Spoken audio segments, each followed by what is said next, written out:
Hi, hello, నమస్తే. Welcome to BVR TV official. మిత్రులారా, నేను మీ బీవీఆర్ రావుని.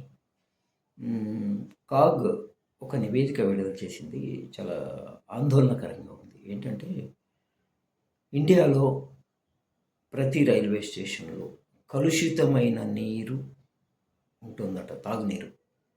అందులో ఏదో ఒక ప్రమాదకర బ్యాక్టీరియా కలిసి ఉందని ఆ నివేదికలో వెల్లడించారు. అలా హైదరాబాద్, ఢిల్లీ, బాంబే, బెంగుళూరు, చెన్నై ఇలా విశాఖపట్నం ప్రముఖ నగరాల్లో రైల్వే స్టేషన్లలో తాగునీటిలో చాలా కలుషితమైన నీరు వస్తుంది అని ఆ నివేదిక వెల్లడించింది. దీనిపైన కేంద్ర రైల్వే శాఖ మంత్రి అశ్విని వైష్ణవ్ ఒక సమీక్ష సమావేశం నిర్వహించారట అధికారులతోటి.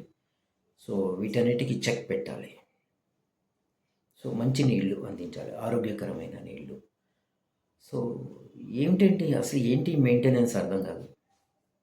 డబ్బులు చెల్లించి టికెట్ కొనుక్కొని వెళ్తున్నాం కదా, రైల్వే స్టేషన్లో వెయిట్ చేస్తున్నప్పుడు మంచినీళ్ళు తాగాలనిపిస్తుంది. అందరూ బాటిల్స్ కొనుక్కోలేరు.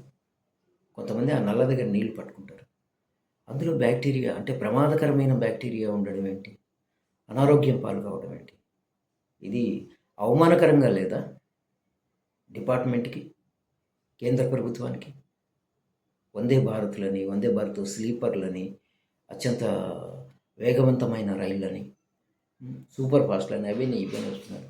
కనీస సౌకర్యాలు చూసుకోకపోతే ఎలా సార్? ప్రధానమంత్రి గారు, మీరు దీని మీద దృష్టి పెట్టండి, ప్రజల ఆరోగ్యం మీద దృష్టి పెట్టండి సార్. రైళ్ళు కొత్త కొత్తవి, కొత్త కొత్త టెక్నాలజీతో వస్తున్నాయి, బాగానే ఉంది, దాన్ని ఎవరు కాదు అనట్లేదు. కానీ ఇది కూడా చాలా ముఖ్యమే కదా. ఒకసారి ఆలోచించండి సార్.